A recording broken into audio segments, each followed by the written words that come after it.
gente vai falar sobre a Era Napoleônica e o Congresso de Viena, tá bom? Na semana passada, a gente falou sobre a Revolução Francesa. E aí eu falei que a Revolução Francesa ela começa em 1789, né? E ela passa por um longo processo revolucionário. Ela dura 10 anos, exatos 10 anos. Ela começa em 89 e termina em 99. E a última fase dessa Revolução Francesa vai ser a fase de diretório, que vai começar em 1795 com o golpe do 9 Thermidor. Né? Esse golpe do 9 Thermidor vai ser um golpe que vai encerrar o governo jacobino, aquela ditadura do terror empreendida pelo Robespierre, e vai instalar um governo burguês.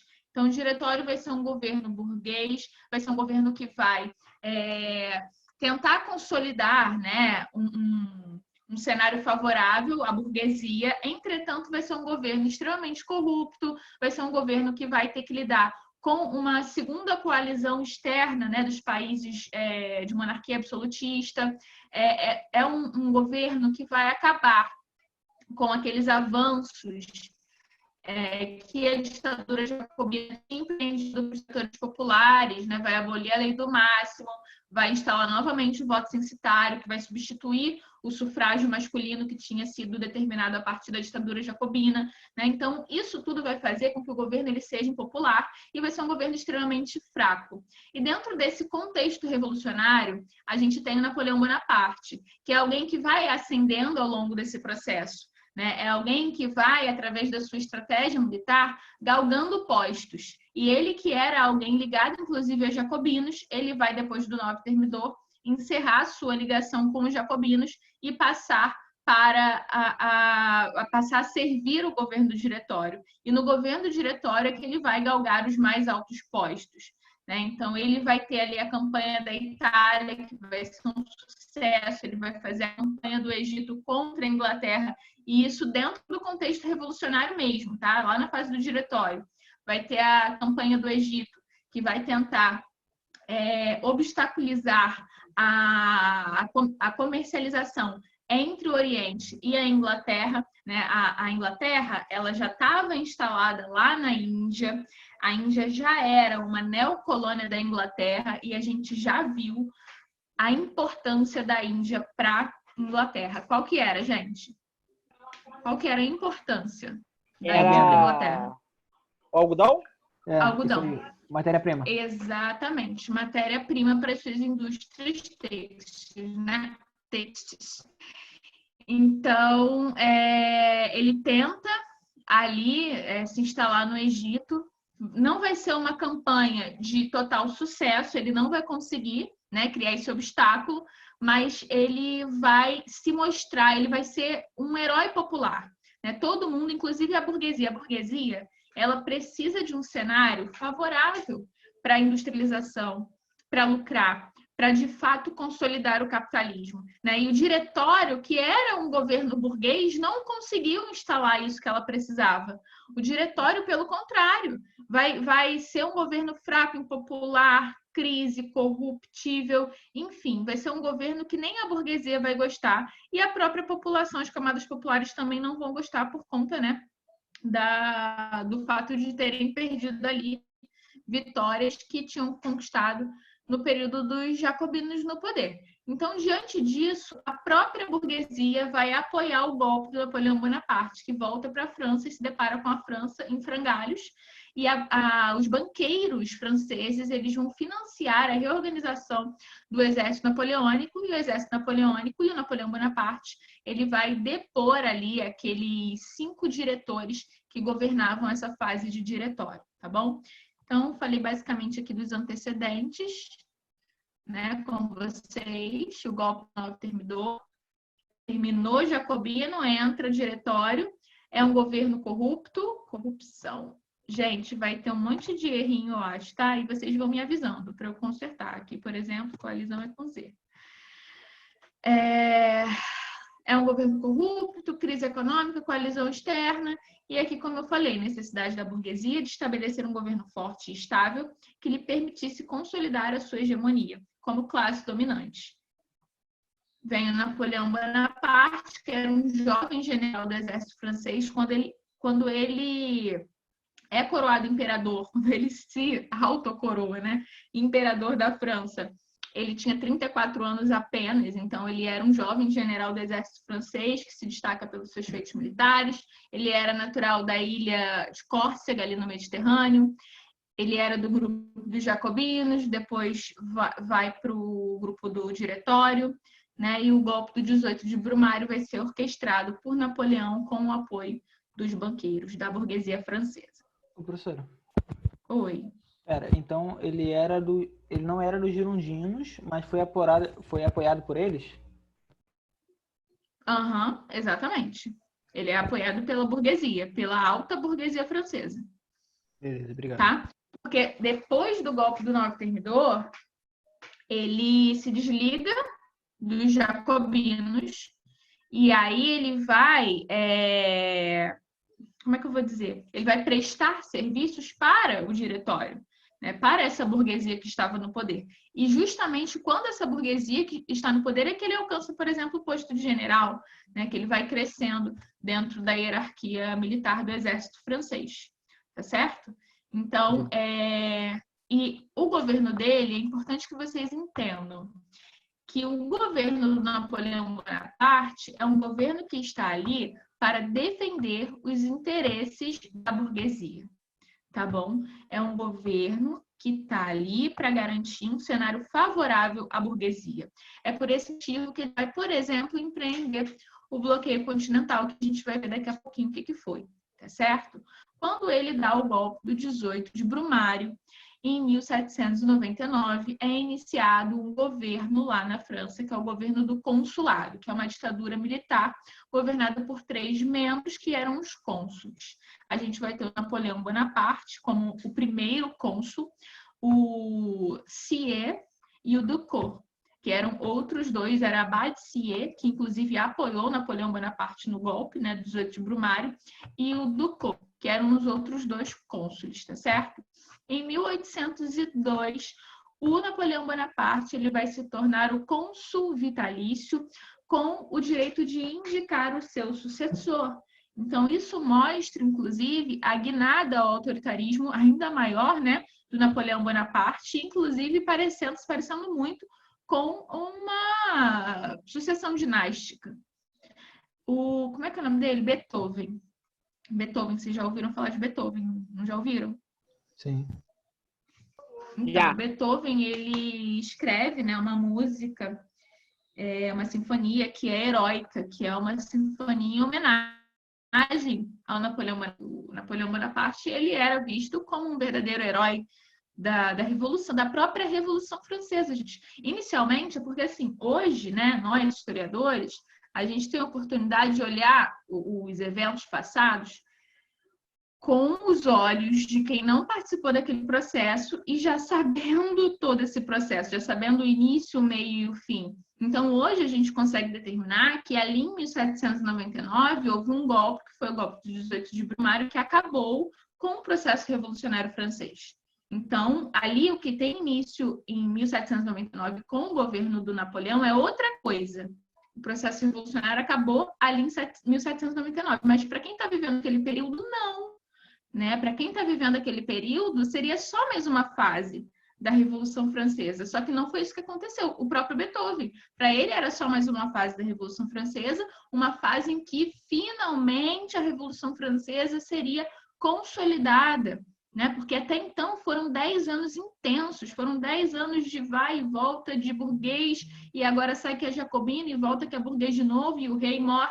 Enfim, né? Foi uma bagunça danada, uma instabilidade danada, e as pessoas elas vão ficar muito entusiasmadas com o governo do Napoleão Bonaparte. E o Beethoven ele demonstra isso na sinfonia dele heróica, né? E depois ele próprio ele vai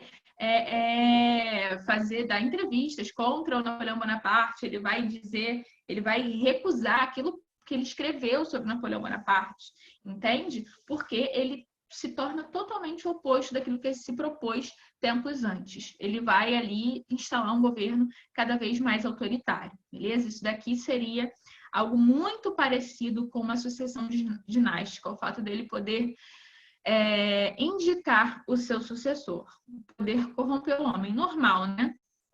E em 1804, gente, mediante um plebiscito, ele foi indicado para se tornar imperador da França. Então, ele era muito popular inicialmente. O Napoleão Bonaparte, ele é muito popular. O Napoleão Bonaparte, ele está governando para a burguesia. O Napoleão Bonaparte, ele vai adotar uma série de reformas na França que vão ser muito boas para as camadas populares, pelo menos inicialmente, né? Então, a gente vai ter ali um plebiscito em que 60% da população vai apoiar a coroação do Napoleão Bonaparte como imperador da França. Então, a parte que ele criou o Código Napoleônico não foi uma jogada? Não é nenhuma jogada, porque assim, a igualdade, ela é uma reivindicação da burguesia. A burguesia, ela quer a igualdade. Qual a diferença entre rei e imperador? Então, em teoria, né, o imperador, ele é dono de um império, digamos assim. E o império, ele é formado pelo reino daquele imperador e por outros territórios que foram incorporados, entende? Então, o imperador teria, em teoria, seria essa a diferença, tá? Mas, às vezes, vai ser só uma questão mesmo de nomeação, de autoproclamação mesmo. Oi. Então, eu não entendi muito bem, porque ali, então, os burgueses queriam também essa igualdade entre as pessoas perante a lei. Uhum. Por que eles queriam isso? Tipo, eu não consigo entender essa relação. Então, porque, vamos lá, vamos lembrar do antigo regime. No antigo regime tinha igualdade entre as pessoas? Não. Não, no antigo regime ele era extremamente desigual, né? No antigo regime não havia igualdade jurídica, no antigo regime não havia a oportunidade de um burguês, né, com seu mérito, alcançar cargos públicos, cargos políticos. Por quê? Porque isso tudo era uma coisa da nobreza. Era a nobreza que era privilegiada. Então, esses valores, né, do iluminismo, de igualdade, de liberdade, de fraternidade, são valores da burguesia. E a burguesia, ela vai defender isso. Não é apenas uma jogada. De fato, a burguesia defende isso até os dias de hoje, né? A classe dominante hoje fala muito de meritocracia. Uma meritocracia meio deturpada para o cenário que a gente vive, né? Mas fala muito de mérito. Porque não, somos todos iguais. Quantas vezes, gente, vocês já não escutaram esses discursos, né? Não precisa ter, por exemplo, cota.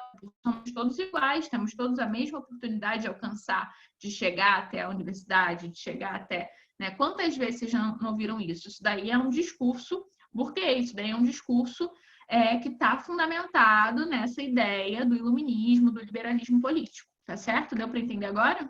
Ah, entendi. Eu tava confundindo na minha cabeça a relação dos burgueses com os nobres, entendeu? Mas não tem nada a ver. Em 1804, então, ele vai se tornar imperador da França, né? O Papa Pio VII vai chegar até a França para coroar o Napoleão lá na Catedral de Notre Dame, que recentemente foi incendiada, né? Nem sei há quantos anos existe. Depois eu vou até dar uma pesquisada, lembrei agora. E quando o Papa foi cheio de mão colocar a coroa na cabeça dele, o que ele fez? Ele pegou a coroa e colocou na sua própria cabeça. Acho que foi ano passado que foi incendiada. Ele pegou e colocou na sua própria cabeça e, em seguida, ele colocou a coroa na cabeça da esposa dele, Josefina, o nome dela. O que isso representa, gente? Por que ele faria isso? Alguém chuta? Rompimento do poder com a igreja? Não é nem rompimento. Mas para dizer que ele é o poder que não supremo. Existe... Exatamente, Caio. Exatamente.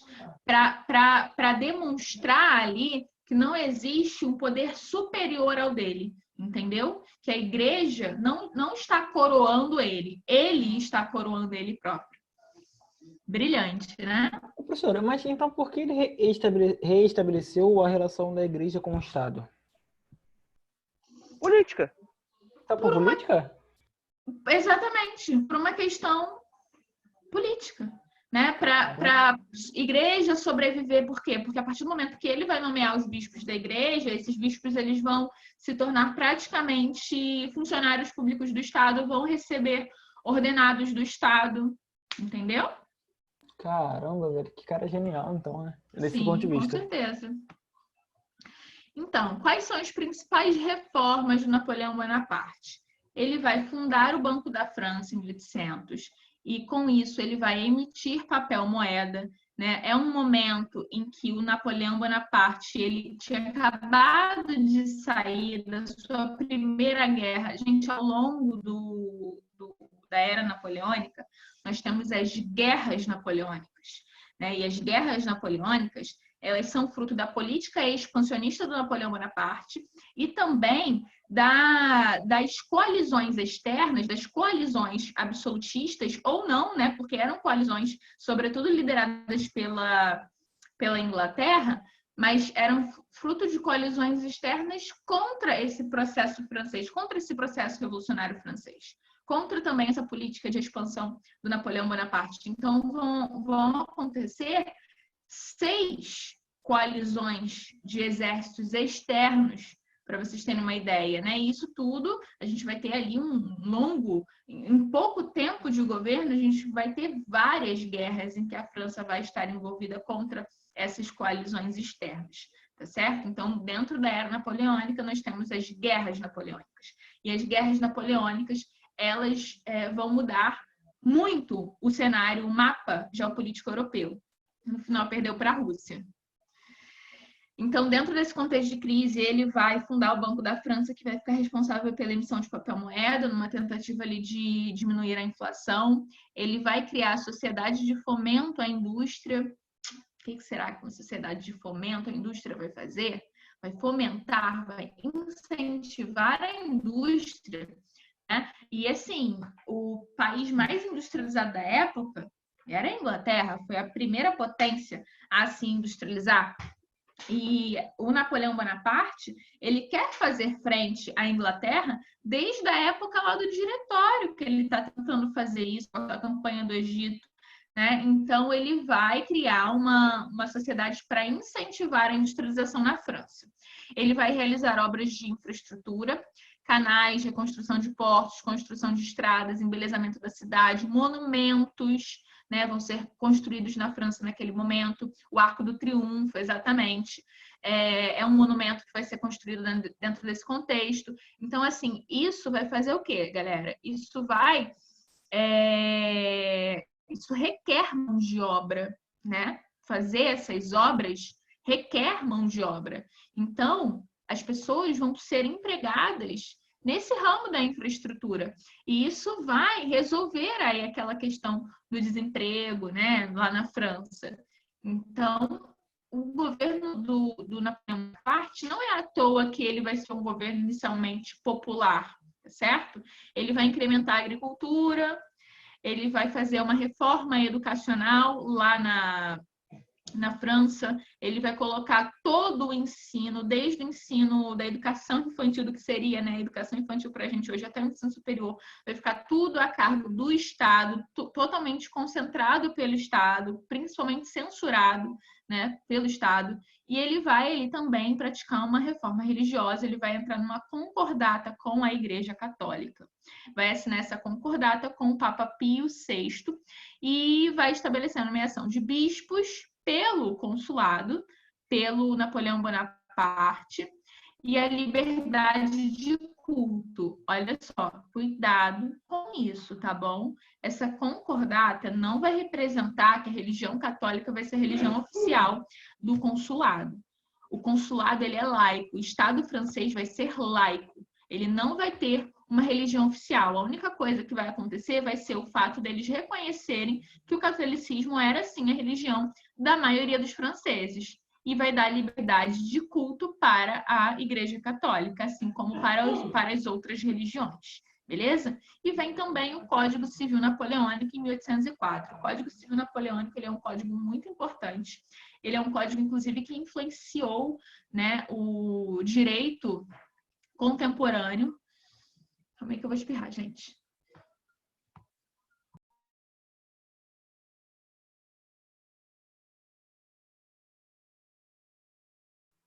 Atim. Saúde, professora. Vocês ouviram? Não. Não, eu fiz a interpretação do espirro. Saúde, eu iria saúde na interpretação. Obrigada, gente. Código Civil Napoleônico. Então, o Código Civil Napoleônico ele é um código importante, né, para o direito contemporâneo, inclusive. Ele e o direito romano são aí as bases, né, desse direito contemporâneo ocidental. O Código Civil Napoleônico ele vai extrair muitas coisas da Declaração de Direitos do Homem e do Cidadão, lá de 1791, lá de trás, né? Então, é um código que fala de liberdade individual, de liberdade de propriedade, de direito à felicidade, né? É um código que tu lê e fala assim, caramba, ele não era um ditador. Para, vocês estão fingindo, estão mentindo para mim. O cara, ele é super democrático, né? Mas não, por quê? Porque era uma ditadura disfarçada. Era aparentemente democrático, mas existia uma censura fortíssima à imprensa, à educação, e também existia um forte aparato policial, né? Existia um forte aparato policial e repressão pra caramba aos opositores, tá certo? Esse Código Civil Napoleônico, ele também estabelecia a submissão da mulher ao homem, juridicamente falando. Então, dentro de casa, quem mandava era o homem. Mulher não tinha vez.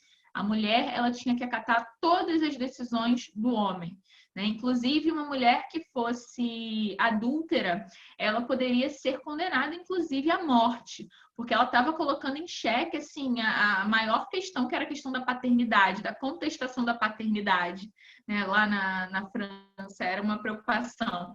E então, o homem, dentro da casa dele, é ele que manda, só que esse homem... E ele também é submetido ao patrão. Então, o Código Civil Napoleônico, ele vai, na realidade, né, ele vai ser um código que vai prezar pelos valores da burguesia. Vai ser um código que vai garantir os interesses burgueses, né, porque vai totalmente colocar o patrão como um superior ao empregado, sem direito de contestação desse empregado. Então, da mesma forma, né? A mulher está aqui, o homem está aqui, o homem da casa, digamos assim, e aqui está o patrão, numa escala superior. Deu para entender isso, galera? Eu. Show. Sim. Aqui foi a política externa do Napoleão Bonaparte, né? Várias coalizões externas que se formaram. Assim que ele entra, né, no poder, assim que ele dá o golpe do 18 de Brumário, ele assina a Paz de Amiens com a Inglaterra e com a Áustria. Essa Paz de Amiens vai ser assinada em 1802 e ela vai ser fruto ali da Segunda Guerra de Coalizão, tá? E, na realidade, essa Paz de Amiens, ela vai estabelecer a divisão do mundo entre França e Inglaterra, basicamente isso, só que não vai ser respeitado por nenhum dos dois. Tanto que no ano seguinte vai ter uma terceira coalizão externa, né? Ou seja, uma nova guerra que o Napoleão Bonaparte vai ter que lidar. E depois tem a quarta coalizão que vai gerar, inclusive, o bloqueio continental. O bloqueio continental, gente, vai ser um bloqueio, um embargo econômico contra a Inglaterra. Nessa guerra da quarta coalizão, vai ter uma batalha, a Batalha de Trafalgar. Essa batalha vai ser perdida pela França, porque o Napoleão Bonaparte, ele tinha um exército muito bom, um exército invasor, né? Um exército que era hegemônico na Europa. Só que a marinha francesa não dava conta da marinha britânica.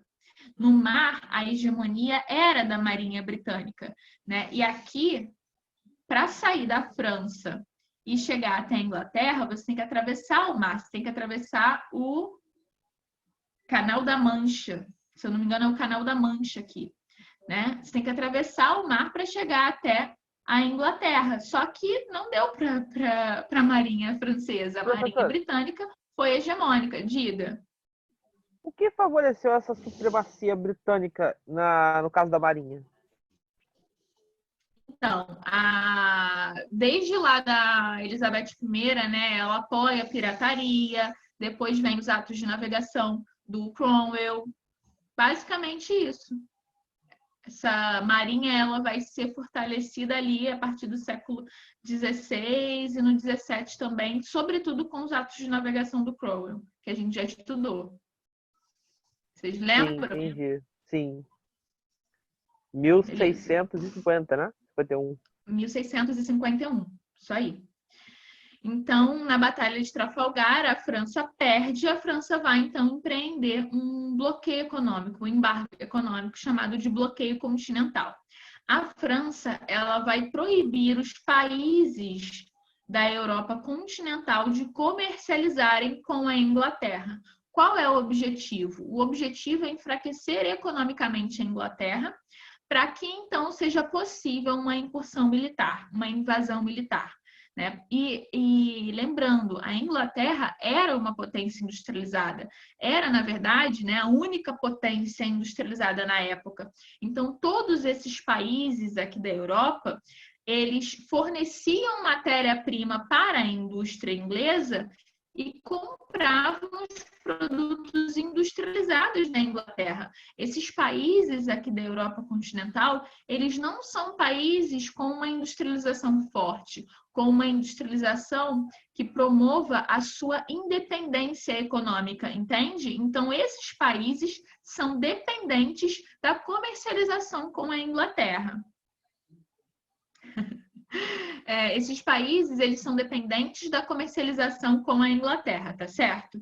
E aí, o que vai acontecer em seguida, gente? Aqui, a gente pode ver no mapa que o Napoleão, com a sua política expansionista, ele vai dominar boa parte da Europa. Né? Aqui, em verdinho, nós temos o território original da França. Aqui, esses dois territórios aqui são as anexações que foram feitas durante o período da Convenção Nacional. Depois a gente tem mais anexações, né? Esses territóriozinhos aqui. Território da igreja? Isso. Aqui, aqui, aqui. E aqui o Sacro Império Romano Germânico, pessoal, ele é extinto pelo Napoleão Bonaparte. Napoleão Bonaparte ele vai criar a Confederação do Reno no lugar, tá? Daquele Sacro Império Romano Germânico, que nunca mais vai voltar a ser Sacro Império Romano Germânico. Então, assim, o Napoleão, ele invade bastante território, e fora que ainda tem os territórios que são aliados, que são os países dominados, né, pelo Napoleão Bonaparte. Então, a gente tem Espanha, a gente tem a própria Confederação do Reno, a gente tem aqui, né, os territórios da Península Itálica, enfim, a gente tem aqueles que vão lutar na maior parte do tempo contra o Napoleão Bonaparte. A gente vai ter a Inglaterra e o Império Russo. O Império Russo, por um momento, ele vai se aliar à França. Ali em 1807, os russos eles vão assinar um acordo com Napoleão Bonaparte, só que em 1812 eles vão burlar esse acordo. Na verdade, em 1810, né? Eles vão comercializar com a Inglaterra, eles vão furar o bloqueio continental, e isso vem muito como é que eu vou dizer? Mas da ineficiência da França de abastecer aqueles países, porque a França proibiu a comercialização com a Inglaterra, mas a própria França ela não tinha uma indústria consolidada capaz de abastecer, né, de conseguir ocupar o lugar da Inglaterra nessa comercialização. Então, esses países são dependentes de produtos industrializados. Se eles não comercializarem com a Inglaterra, eles vão comercializar com quem? Né? A França não tinha uma capacidade industrial capaz de suprir essa necessidade desses países. Por esse motivo que o Império Russo, inclusive, vai furar o bloqueio continental em 1810, ok? Então, assim, esse bloqueio continental, ele vai, de fato, né, momentaneamente, inicialmente, ele vai fazer com que a Inglaterra sofresse, porque o mercado consumidor inglês era basicamente a Europa continental. Naquela época, o imperialismo estava começando a dar os seus passos, né? Então, ainda não havia o estabelecimento de colônias consolidadas na África e na Ásia. Claro que já existiam algumas, né? Mas nada como aquilo que a gente vê depois da Conferência de Berlim, de 1884. A gente vai estudar ainda esse tema, tá? Fiquem tranquilos. Mas, enfim, a Inglaterra, ela vai conseguir vencer esse bloqueio continental porque ela vai se voltar para a América.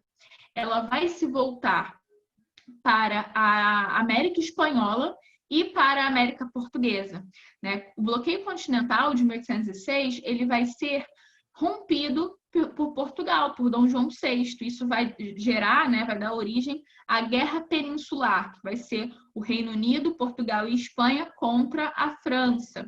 A Espanha, gente, ela vai ser o Carlos IV da dinastia Bourbon, ele vai ser retirado do poder na Espanha. E o Napoleão Bonaparte, ele vai colocar o seu irmão no poder da Espanha.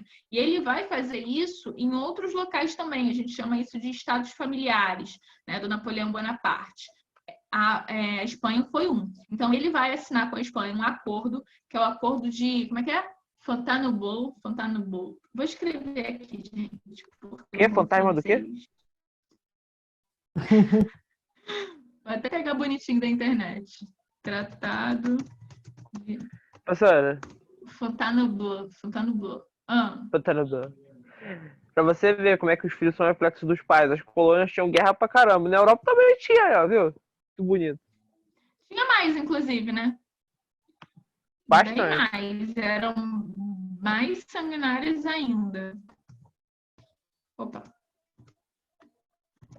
Aqui, gente. É esse o nome. Eu não sei falar bonitinho, não. É Tratado de Fontainebleau. Tem alguém que fala francês aí? É só você pensar no refrigerante e em bota. Fontainebleau. Meu Deus. Mais uma técnica, né, do Caio para vocês lembrarem na hora da Caiu prova. suas pérolas. Não, velho. Bom, gente, esse acordo, gente, é um acordo entre França e Espanha que iria, né, dividir Portugal entre a Espanha e a França e daria ali passagem para que os franceses passassem pela Espanha para chegar até Portugal, para invadir Portugal. Só que nesse meio tempo a gente sabe que Portugal, a corte portuguesa, né, vai fugir para o Brasil, recebendo a escolta da Inglaterra. A Inglaterra vai escoltar aqueles nobres portugueses porque ela é muito boazinha, porque ela é muito amiga do Dom João VI. Portugal, meu amigo! Quanto tempo, Portugal? Né? Será que é isso?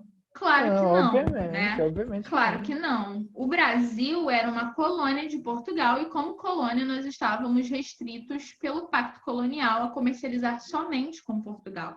Então, existia um exclusivo metropolitano que a Inglaterra estava muito interessada em romper, porque ela não tinha mais aquele mercado consumidor europeu, ela precisava vender os seus produtos para um outro mercado.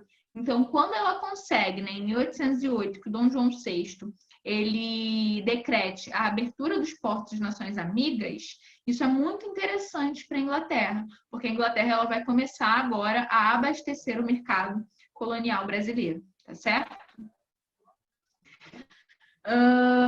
Depois, gente, a Rússia, né, vai desrespeitar o bloqueio continental, como eu falei, isso em 1810, Em 1812, o Napoleão Bonaparte ele vai com tudo para cima do Império Russo. Só que o Império Russo não é um impériozinho qualquer. É um império muito grande, é o maior país do mundo, né? E é um país que tem um clima um pouco... Como é que eu vou dizer?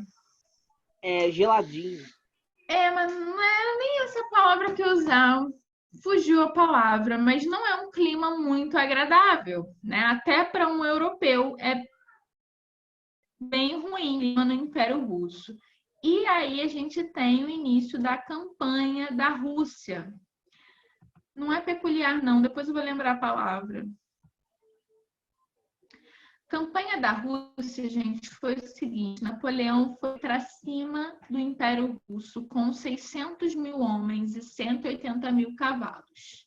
Severo é uma boa palavra, mas ainda não era a palavra. Ai, meu Deus. Depois eu vou lembrar. Então, ele foi com tudo para cima do Império Russo. Só que os russos, eles vão colocar em prática uma tática chamada de tática da terra arrasada. O que isso quer dizer? Quer dizer que os franceses, eles iam andando pelo território russo. E os russos, eles iam simplesmente se retirando. E conforme eles iam se retirando, eles simplesmente destruíam todas as plantações, os abrigos, incendiavam, né, os abrigos. Para quê, gente? Para quando o exército napoleônico chegasse naquela cidade, não ter condições mínimas para que eles fizessem a sua manutenção. Para eles ficarem com fome, para eles ficarem com frio, tá certo? E desta forma, o exército napoleônico chega até Moscou, inclusive chega até o Kremlin, né? O Kremlin é a sede do poder russo. Chega a ocupar o Kremlin, só que o frio e a fome, somada à resistência, né, russa, foi tão grande, que o exército napoleônico teve que bater em retirada. Então, os historiadores, gente, esses números eles são estimados. Tá? 600 mil homens é um número estimado, assim como os que regressam. Oi.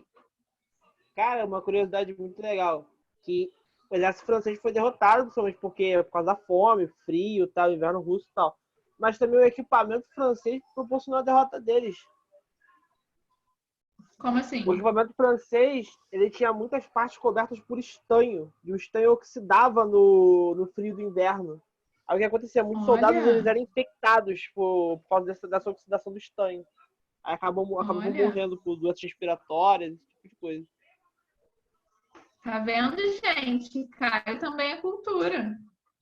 Não, Caio é History Channel.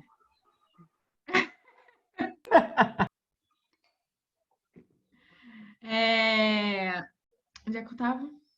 Enfim, aí eles tiveram que bater em retirada, né? Volta daqueles 600 mil, voltam apenas 40 mil homens para casa, famintos, esfarrapados, enfraquecidos. Então, é claro que as monarquias absolutistas e a Inglaterra, elas vão se aproveitar desse momento e vão formar um novo exército, uma sexta coalizão.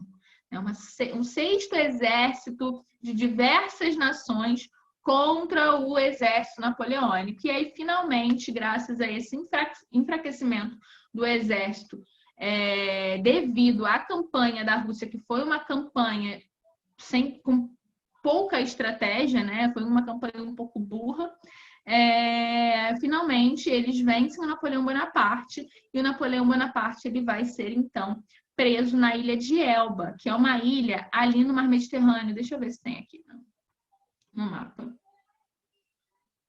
Não. É bem aqui, mais para cá.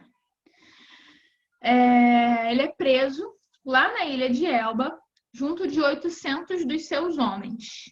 Depois, esse exército, né, de coalizões externas, esses países absolutistas, eles vão se reunir no Congresso de Viena. O Congresso de Viena, gente, é uma reação conservadora dessas monarquias absolutistas, né? É uma tentativa de solapar totalmente os ideais revolucionários da Revolução Francesa e do próprio Napoleão Bonaparte. É também uma tentativa, óbvio, uma tentativa não, né?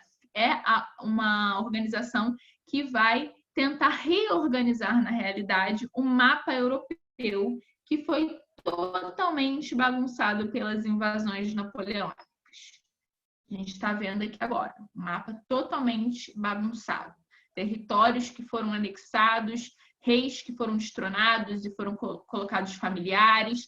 O próprio rei de Portugal não estava governando Portugal naquele momento, né? Então, enfim, era necessário reorganizar esse mapa e, para isso, a gente vai ter o Congresso de Viena. Mas antes, ali, na verdade, no início dos trabalhos, a gente vai ter o governo dos 100 dias do Napoleão Bonaparte. Gente, a batalha aqui que ele perde, dessa sexta coalizão, é a Batalha de Leipzig, tá? A Batalha de Leipzig.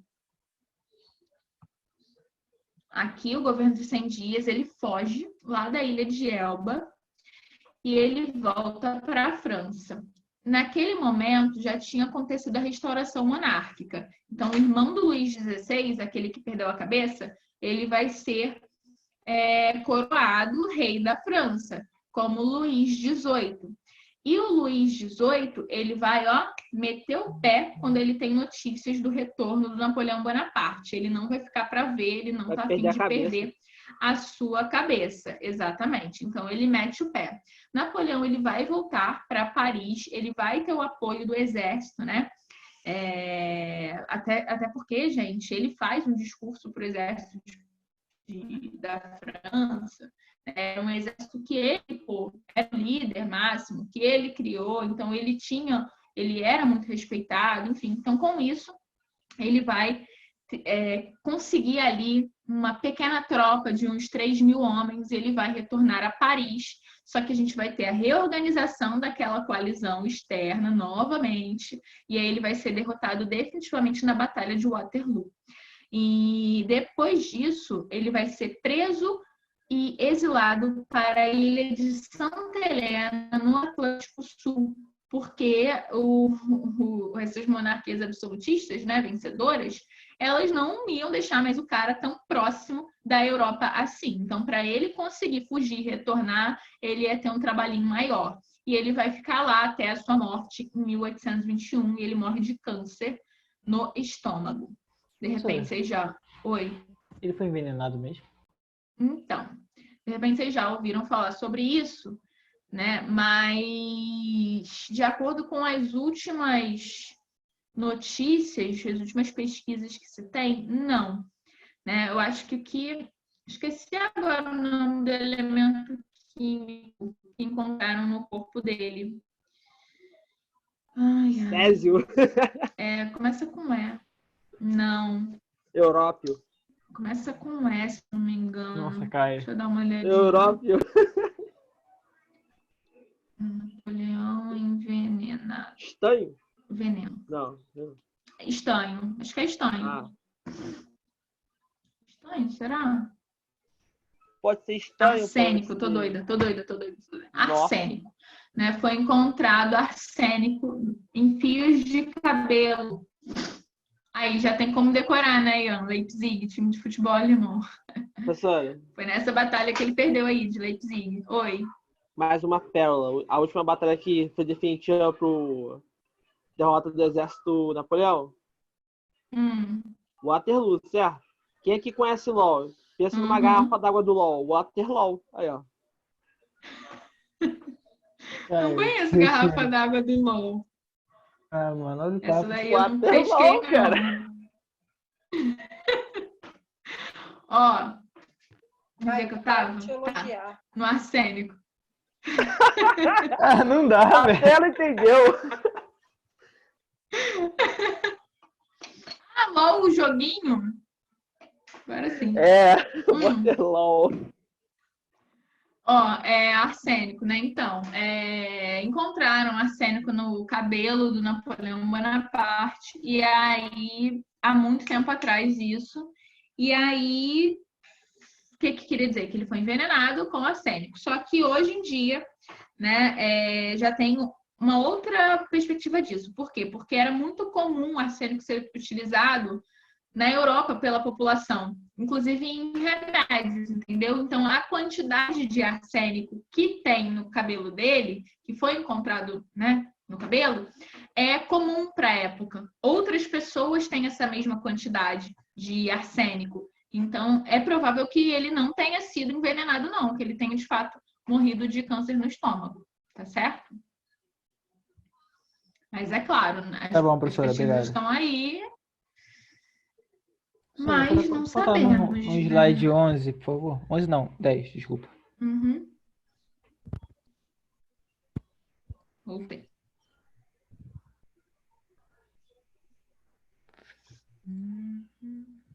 Foi? Foi, obrigado.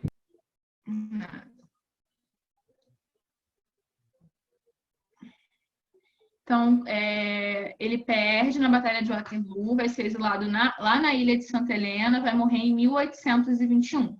Tá? E a gente tem, de 1814 a 1815, o Congresso de Viena. O Congresso de Viena, qual o objetivo? Reorganizar o mapa europeu. O Congresso de Viena é uma reação conservadora, é uma reação das monarquias europeias, das monarquias absolutistas. É uma reação que está querendo aí conservar os privilégios dessa monarquia absolutista, os privilégios do clero, os privilégios da nobreza, que foram contestados por essa Revolução Francesa desde lá de 1789. Tá? Então, esse Congresso de Viena ele vai ser liderado pelo Comitê dos Quatro. Então, a gente vai ter a presença da Áustria, da Inglaterra, da Rússia e da Prússia, que são as grandes vencedoras contra o exército napoleônico. E, claro, a gente vai ter a presença da França, que vai ser, inclusive, vai ser responsabilizada, né? Vai ter que pagar indenização. A França vai passar a ser controlada por esses quatro. Enfim. Itália e Alemanha não gostam do Congresso de Viena, né? A Itália ela vai continuar fragmentada, assim como a Alemanha também. Então, qual vai ser o fundamento do Congresso de Viena, gente? O princípio da legitimidade. É o princípio da legitimidade que vai fundamentar esse Congresso, tá certo? Então, quer colocar as casas legítimas no poder novamente.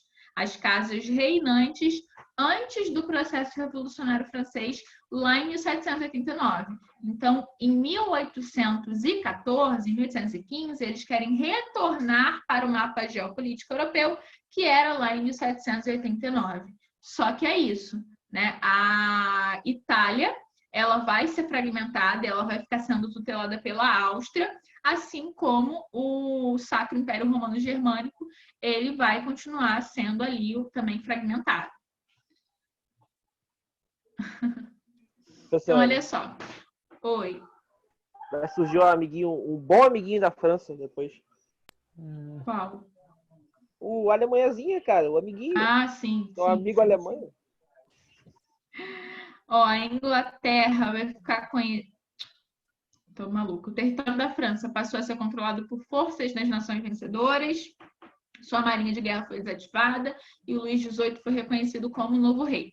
A Inglaterra ela vai ficar com a ilha de Malta, ali no Mediterrâneo, Ceilão, que é o atual Sri Lanka, e a colônia do Cabo, que vai garantir o controle das rotas de comércio. A Península Itálica e o território do extinto Sacro Império Romano Germânico vão permanecer divididos e submetidos à hegemonia da Áustria. Península Itálica e o Sacro Império Romano Germânico, né, o extinto Sacro Império, só vão conseguir formar os seus estados nacionais, só vão conseguir unificar os seus territórios lá no final do século XIX. A Itália em 1870 e a Alemanha em 1871. E isso, inclusive, né, vai estar ali nas origens da Primeira Guerra Mundial. O Luís XVII era o filho do rei que morreu. Seria o filho do rei que morreu. A Península Itálica e o território do extinto... já li. Espanha e Portugal tiveram suas dinastias reestabelecidas. Então, a dinastia Bourbon voltou para a Espanha e a dinastia Bragança volta para Portugal, certo? E o Brasil, dentro desse contexto, foi elevado à categoria de Reino Unido a Portugal e Algarves. Vou explicar melhor isso já já. Tinha uma outra coisa que eu queria falar para vocês, lembrei. Então, quando o Napoleão ele tinha invadido a Espanha, gente. Isso vai fazer com que muitos da elite crioula da América Espanhola, os crioulos, eles eram da classe dominante, né, da América Espanhola, mas eles não tinham nascido na Espanha, né? Eles eram classe dominante, só que tinham nascido lá na colônia, certo? E muitos dessa elite crioula vão formar juntas governativas que não vão responder mais à Espanha. Então, a invasão napoleônica, né, à Espanha, isso vai promover bem ali o início desses processos emancipacionistas na América Espanhola. Sobre o Brasil, vou falar sobre o Brasil daqui a pouco, vou falar sobre a Santa Aliança agora. Esse Congresso de Viena, ele vai criar o Exército da Santa Aliança. A Santa Aliança vai ser uma iniciativa do governo russo, do czar Alexandre I, e vai ser uma organização supranacional de ajuda mútua das monarquias europeias, em nome da religião, da paz e da justiça. Na realidade, né, estabelecer... Nossa, a palavra aqui está toda...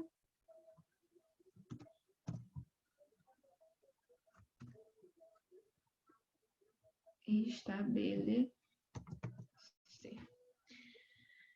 Na realidade, né, o Exército da Santa Aliança, ele teria o propósito de desmobilizar movimentos nacionalistas, movimentos de tendência liberal, de tendência democrática. É um exército que está querendo proteger as monarquias absolutistas europeias e, portanto, as suas colônias, né, que é proteger, na realidade, a metrópole, para que a metrópole continue tendo as suas colônias, para que esses movimentos independentistas não surjam na colônia, para desmobilizar esses movimentos, tá certo? Então, as principais potências que vão participar vai ser a Áustria, a Prússia e a Rússia. A Inglaterra não vai participar, gente. A Inglaterra ela vai se recusar a participar porque ela vai apoiar os movimentos independentistas na América. Afinal de contas, a Inglaterra ela tem interesse nesse mercado consumidor americano. Ela tem interesse em agir de forma imperialista naquela região e o fato de serem territórios colonizados por potências europeias dificulta esse processo. Então, por esse motivo, até porque, gente, a Santa Aliança ela ali defende os valores do antigo regime, né, de certa forma. E esses valores não são os valores da Inglaterra. A Inglaterra, desde o século XVII, desde o final do século XVII, a gente já viu que não tem mais absolutismo monárquico, que a classe dominante na Inglaterra é a classe burguesa, então não faz sentido a Inglaterra defender os valores de um antigo regime, né? Não seria interessante para ela própria. Então, ela não vai participar. Em 1825, a Santa Aliança e o sistema que ela representava vão começar a dar sinais de enfraquecimento. Então, a gente vai ter ali 15 anos de funcionamento do Exército da Santa Aliança, tá certo? Então, a independência do Brasil foi eu não sei falar essa palavra. Brasil Exit? Então, Brasil não, né? Exit? Não, né? Gente, eu assisti um documentário esses dias, chama Privacidade Vigiada. Tem na Netflix. Não sei se vocês já ouviram falar sobre. E aí fala sobre esse processo do Brexit e da eleição do Trump lá nos Estados Unidos e de como que essas campanhas se utilizaram dos nossos dados, né? Não dos nossos dados, porque a gente não está dentro desse contexto europeu e nem estadunidense, mas como que utilizaram os dados das pessoas para influenciar essas pessoas na votação. Acho que vale muito a pena vocês assistirem aí. A gente ainda vai ouvir muito a falar sobre isso, né? A gente... Oi? Como assim nossos dados? Então, no Facebook a gente coloca lá tudo, né? Sou casado, sou solteira, tô morando junto, sou hétero, sei lá, qualquer coisa a gente coloca lá. Aí a gente vai e responde um joguinho na internet, né? Sei lá, eu respondo muito disso. Com qual famoso eu me casaria? Ou qual personagem de La Casa de Papel eu sou? E aí, isso, a gente vai permitindo que essas plataformas, né, entrem em contato conosco, acessem as nossas listas de amigos, enfim, a gente dá muita informação na internet. A gente baixa aplicativo e a gente simplesmente aperta confirma e os caras estão no nosso celular e a gente nem imagina, né, a força que isso tem. E aí, isso lá nos Estados Unidos, tipo assim, sabendo dessas informações, sabendo do que eu gosto, como eu penso, a campanha focava em mim, na minha pessoa, e aí só colocava fake news absurda para eu ter um discernimento completamente diferente daquilo que é real, entendeu? Para eu ser influenciada a votar em A ou B. E eu acho que a gente, nos próximos anos, vai falar bastante sobre isso, de verdade. Porque a gente precisa criar uma legislação para isso, né? Então, chama privacidade viciada, vigiada. Acho que vale a pena vocês assistirem, tá? Gente, só para quem tem curiosidade, se você pegar e abrir o Google, digitar myactivity.google.com, vai aparecer seu perfil de computador e o que você faz no seu telefone, computador, tudo junto. Caramba, bizarro, né? Quando eu assisti esse documentário, eu até pensei em excluir tudo meu, só que não dá mais pra sair dessa. O meu histórico tá sempre limpo. Tá sempre limpo. Aí que tá, não importa, Caio. Tá, então vou começar a caçar quem tá fazendo. Professora, o que eu ia falar? Oi. Eu esqueci o que eu ia falar, pode continuar. Tá. Tá, lembrei. Professora, entendi. Lembrei. Partiu nova Constituição? Por que, gente? Partiu nova legislação, nova Constituição, acabou. Porque para introduzir essas questões dos dados? Sempre coloca uma nova Constituição, cara. Constituição 2021. Não, só fazer emendas constitucionais, né? Só isso, só. Precisa de nova Constituição. Nova Constituição é coisa de golpista. Depois eu vou clicar aí. Vou até salvar esse. É bizarro. Então, gente, revoltas liberais de 1820. Vamos falar de duas. Vamos falar da Espanha e de Portugal. A Espanha, na realidade, né, ela vai influenciar a revolta em Portugal, a revolta na Grécia também, na Península Itálica também, bom? A Espanha, ela vai passar por um processo de restauração monárquica em 1812. E quem vai subir ao trono, já falei que vai ser a dinastia de Bourbon novamente, né? E o Fernando VII vai ser o novo rei da Espanha. Só que antes da restauração monárquica, a Espanha ela já estava sendo governada por uma junta governativa liberal que vai aprovar uma Constituição em 1812 e vai instalar na Espanha uma monarquia constitucional. Só que o Fernando VII, ele inicialmente assina embaixo da Constituição, promete respeitá-la, só que 2 meses depois o cara ele vai querer restaurar o absolutismo monárquico, ainda em 1812. Né? Então, isso vai, ao longo dos anos, ele vai reestruturar os direitos da nobreza, do clero, né? Ele vai censurar a imprensa, enfim. Ele vai totalmente na contramão dos ideais do liberalismo político. E a reação vai vir em 1820. O Fernando VII, ele enviava para a América Espanhola, né, muitas tropas espanholas para barrar o avanço desses processos separatistas que estavam acontecendo na América. Até que um belo dia os militares, né, as altas patentes do exército, eles vão, influenciados pelo liberalismo, eles vão se recusar a embarcar para vir para a América. E eles vão exigir uma série de reformas. Né? Eles vão exigir a volta da Constituição de 1812, que tinha sido extinta. Eles vão querer a supressão da Inquisição. Por quê? Porque a Espanha ela vai se aliar à Igreja Católica para restabelecer essa monarquia. E com isto, a Inquisição ela vai voltar lá na Espanha. Os privilégios também que foram concedidos, né, ao clero, eles querem a supressão, a revogação desses privilégios. E com isso, Fernando VII, ele vai comer na mão desses revoltosos. Só que aí vem a iniciativa da Santa Aliança. A Santa Aliança vai mobilizar um exército de 100 mil homens para ir acabar com essa revolta liberal na Espanha, e é exatamente o que eles vão conseguir fazer. Né? Esse movimento liberal ele vai ser suprimido ali violentamente pelo exército da Santa Aliança e também pelo exército da fé, que, como eu falei, a Igreja Católica vai estar envolvida com esse restabelecimento da monarquia absolutista e, portanto, o clero vai apoiar o Fernando VII e vai ajudar o exército da Santa Aliança a reprimir esses revoltosos de tendência liberal.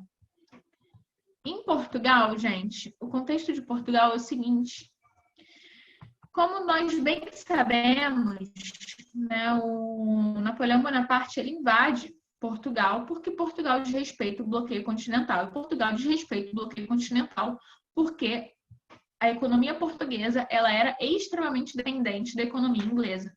Nós já estudamos isso. Portugal não desenvolve suas manufaturas de forma que fica dependente das indústrias inglesas. Né? Então, quando vem o bloqueio continental, não é só a Inglaterra que vai sofrer, os outros países também vão sofrer. Né? Como eu falei, em 1810, quando a Rússia ela rompe o bloqueio continental e comercializa com a Inglaterra, é por qual razão? Porque a França, Napoleão Bonaparte, ele simplesmente decreta o bloqueio sem conseguir fornecer para os países aquilo que precisavam, que eles conseguiam, né, comercializando com a Inglaterra. E é a mesma coisa o caso de Portugal. Então, as tropas francesas vão invadir e vão permanecer até 1811, quando os ingleses e os portugueses juntos vão conseguir expulsá-los, tá certo? Só que o que acontece em seguida? O Dom João VI, que era o príncipe regente na época de Portugal, ele era o príncipe regente, não era ainda o rei, porque a mãe dele ainda estava viva, a Dona Maria I, ela só tinha sido afastada do trono devido aos seus problemas mentais, né? Ela era chamada também de Dona Maria Louca. E então ele era o príncipe regente. O príncipe regente, ele vai colocar uma junta governativa inglesa para administrar Portugal na sua ausência. Ele vai permanecer em solo americano, ele não vai voltar para Portugal. E mesmo depois, né, mesmo depois do Napoleão Bonaparte já preso, ele não vai voltar. E tanto que o Congresso de... Ai, meu Deus. Tanto que o Congresso de Viena, ele teve que elevar o Brasil à categoria de Reino Unido a Portugal e Algarves. Por quê? Porque o Dom João VI ele não poderia governar Portugal estando numa colônia, estando no Brasil. Ele teria que governar de um reino. Por esse motivo que o Brasil foi elevado à categoria de reino. Né? E isso, gente, incomoda muito os portugueses. Na verdade, os portugueses eles já estavam putos da vida por vários motivos. Primeiro motivo que o rei, que o monarca, e junto de 15 mil nobres, eles fogem, né? Nem seja uma invasão francesa. Será que essa é a conduta esperada de um monarca? Eu acredito que não.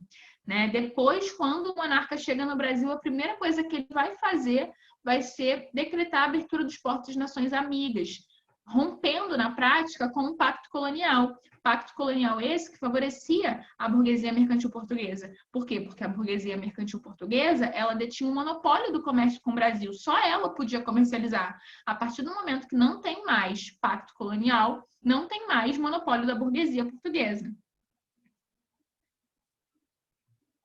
Então, quando que o Brasil deixa de ser realmente uma colônia? Na teoria, em 1815.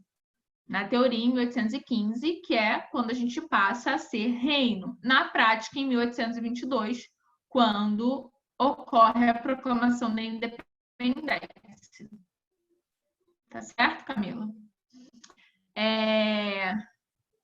Você pode até depois pesquisar na internet. Vai ter linha do tempo que coloca até 1815 colônia, de 1815 a 22 reino, e aí de 22 para lá, né, Brasil Império já. E tem linha do tempo não, que coloca tudão, desde 1530 até 1822 colônia. Por isso você ficou em dúvida, né, quanto a isso. Eu já peguei, sim, linha do tempo das duas formas, tá bom?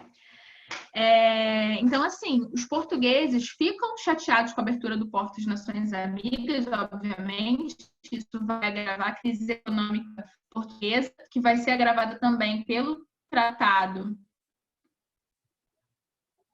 na possibilidade de cair algo nesse aspecto na prova. Então, eu acho difícil cair sobre isso especificamente, tá? Perguntando sobre isso especificamente. Mas, de repente, pode ter uma alternativa lá falando, sei lá, o Brasil deixa de ser colônia em 1822, coisas desse tipo. Aí você vai ter que ler a questão, ver se não é uma pegadinha da alternativa, confrontar com outras alternativas, tá certo? Mas eu acho difícil alguma coisa assim nesse sentido, tá? Já que eu tava... Tá. A crise econômica ela vai ser agravada, inclusive, por conta também dos tratados de 1810, que vai ser uma série de tratados que Portugal vai assinar com a Inglaterra, que vai ali privilegiar a burguesia inglesa em detrimento da burguesia portuguesa. Então, diante desse contexto todo, o ego dos portugueses fica ferido também, quando o Brasil é elevado a reino, né? Quando o rei ele decide por ficar na América, tem uma justificativa que no período joanino eu vou falar melhor com vocês, tá? Mas, enfim, diante disso tudo, ocorre a Revolução lá na Espanha. No mesmo ano, os portugueses serão ali influenciados pelo movimento espanhol, ok? Então, ocorreu em 1820 a Revolução Liberal do Porto, também conhecida como vintismo. E o objetivo, gente, era dar fim ao domínio inglês, aquela junta governativa, né? Vazar eles dali. E também convocar uma Assembleia Constituinte para estabelecer uma Constituição para Portugal e para estabelecer também uma monarquia constitucional, para limitar o poder do rei. O rei estava no Brasil, o Dom João VI estava no Brasil.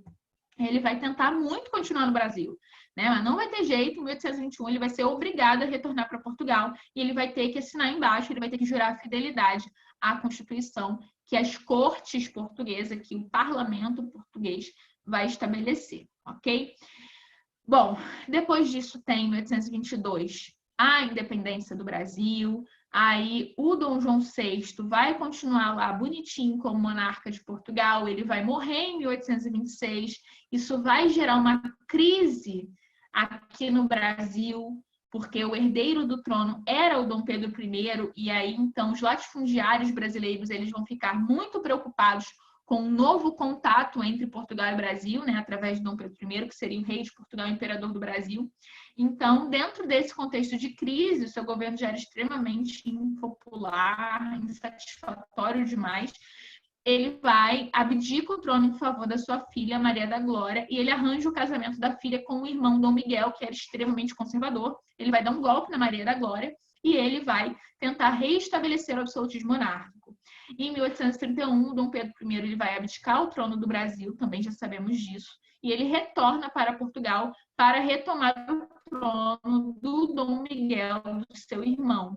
Quando ele retorna, gente, por incrível que pareça, ele vai ser uma liderança do movimento liberal. O irmão dele era um conservador, o irmão dele estava ali para restabelecer a monarquia e os valores do antigo regime, e o Dom Pedro I vai ser uma liderança contra esse conservadorismo, vai ser uma liderança dos setores liberais, ok? E em 1834 os setores liberais vão vencer e ele vai ser coroado Dom Pedro IV lá em Portugal. Então ele era o Dom Pedro I no Brasil, Dom Pedro IV lá no trono português, tá certo? E assim permanece numa... Pois é, né? Numa monarquia, é uma revolução, então, que a gente pode dizer que é vitoriosa, que consegue consolidar os valores do liberalismo. Temos alguma dúvida? Eu não entendo mais nada desses nomes aí, Dom Pedro, Felipe II, não entendo mais nada agora. Porque o Dom Pedro I e o Dom Pedro IV ao mesmo tempo? Sim, porque eu posso ser, deixa eu pensar aqui, eu posso ser a Luísa I de Nova Iguaçu, e eu posso casar com o rei de Belford Roxo, e eu posso ser a Luísa IV lá, porque já tiveram 3 Luísas antes de mim. Entendeu? Coisa de Caxias.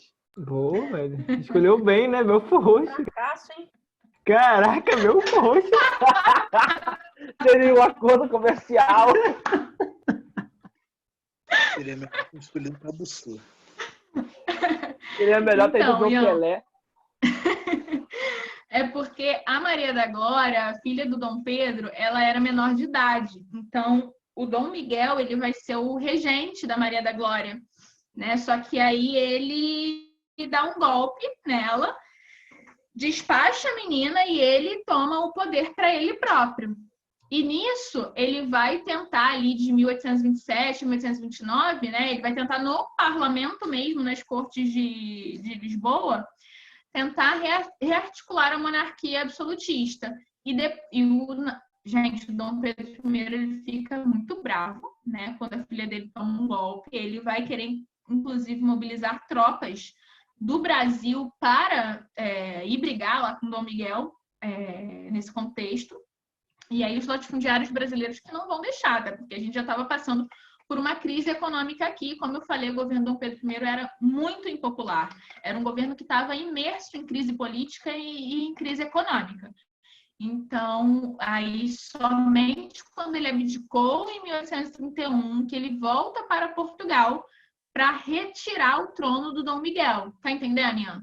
E aí, dentro desse contexto, a gente tem uma briga em Portugal entre aqueles que são favoráveis ao Dom Miguel e à restauração da monarquia absolutista e aqueles que são contrários. E que, se são contrários à monarquia absolutista, são representantes dos setores liberais, são representantes daqueles que querem uma democracia, vamos dizer assim, entre muitas aspas, tá? Mas uma democracia, um liberalismo político, um governo com maior liberdade, digamos assim. E aí o Dom Pedro I vai ser líder desses setores liberais, por incrível que possa parecer.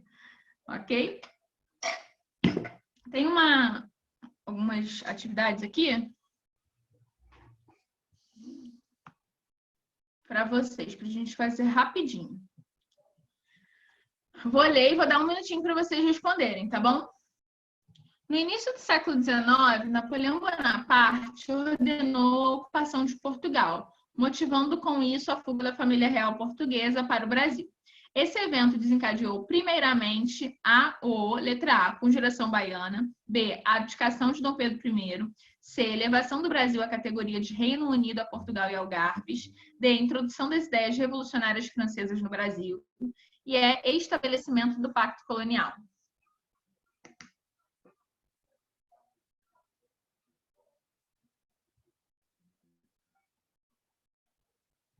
Resposta no privado, professora?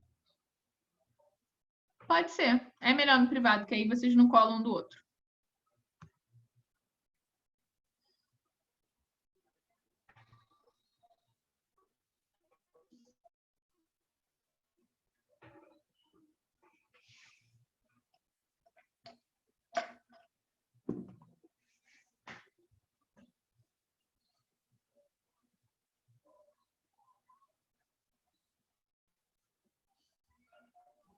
Tá vendo, professora? O quê? Foi culpa de Napoleão. Existiu o Pacto Colonial. Existir? Foi culpa de Napoleão. Começou com o Napoleão, viu? Não, o Pacto Colonial, na verdade, já acabou por causa do Napoleão, pelo amor de Deus, hein? Ele tava querendo ver se a gente tava esperto, professora. Tá me testando ele. Napoleão brabo. Gente, muito bem. Todos que acertaram. Parabéns. Letra C. Tá vendo? Uma questão, 10 PSEX, uma questão tranquilaça, né? Tranquilaça. Elevação do Brasil à categoria de Reino Unido a Portugal, Algarves. Está tudo aqui muito errado também. Conjuração Baiana é lá de 1798. Né? A abdicação de Dom Pedro I não vai ser algo dentro desse contexto. Ele fugiu, mas não desistiu. Napoleão Bonaparte. A introdução das ideias revolucionárias francesas no Brasil já tinha ocorrido, inclusive na Conjuração Baiana. E o estabelecimento do Pacto Colonial também não é verdade. Houve, inclusive, o fim do Pacto Colonial dentro desse contexto, tá bom?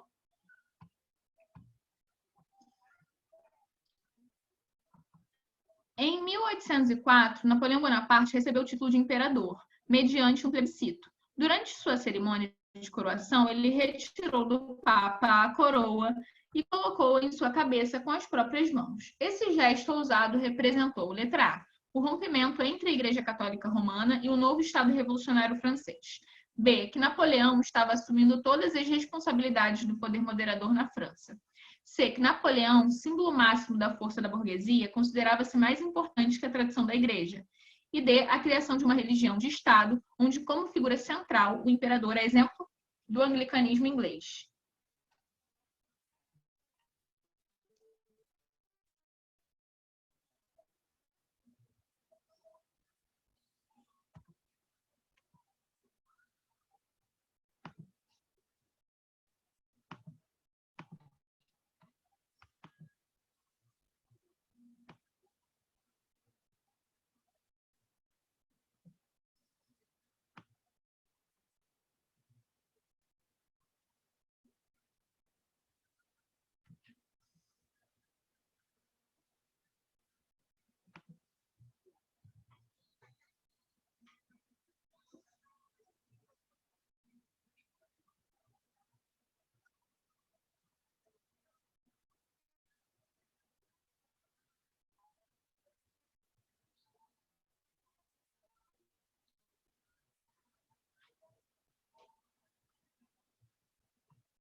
Letra C.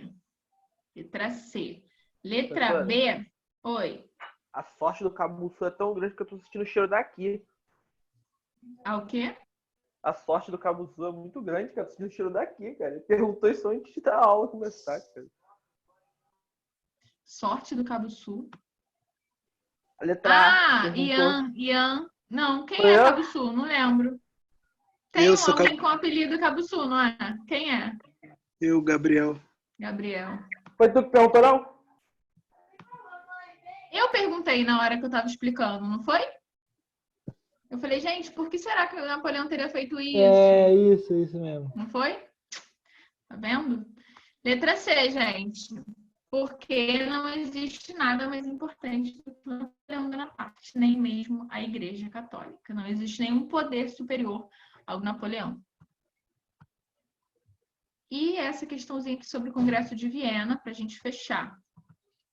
O contexto conturbado vivido pela Europa antes do Congresso de Viena e os resultados deste foram, respectivamente, olha aqui, o contexto vivido antes do Congresso e o resultado do Congresso, tá? Respectivamente, ou seja, a ordem que está aparecendo aqui na questão. Letra A Guerra dos 7 Anos, que colocaram em confronto Inglaterra e França em função de disputas territoriais na América. A expulsão da França da Liga das Nações, por ter desrespeitado regras internacionais pré-estabelecidas. B. A disputa imperialista protagonizada pelas nações europeias em função da crise econômica vivida no século XIX. Evitou-se provisoriamente um conflito de proporções mundiais, já que, por meio de concessões, garantiu-se um equilíbrio político. C. A expansão napoleônica, que destronou reis e promoveu invasão e ocupação militar sobre diversas regiões, restauração das monarquias depostas por Napoleão, legitimação das existentes à época e a criação da Santa Aliança. E D. A Primeira Grande Guerra, que foi consequência de um momento marcado pelo nacionalismo exacerbado e por rivalidades econômicas e territoriais. E a imposição de uma paz despreocupada com o equilíbrio mundial, pois humilhava os derrotados. Pô, desculpa, Cabo Sul, eu não consigo gravar sua voz.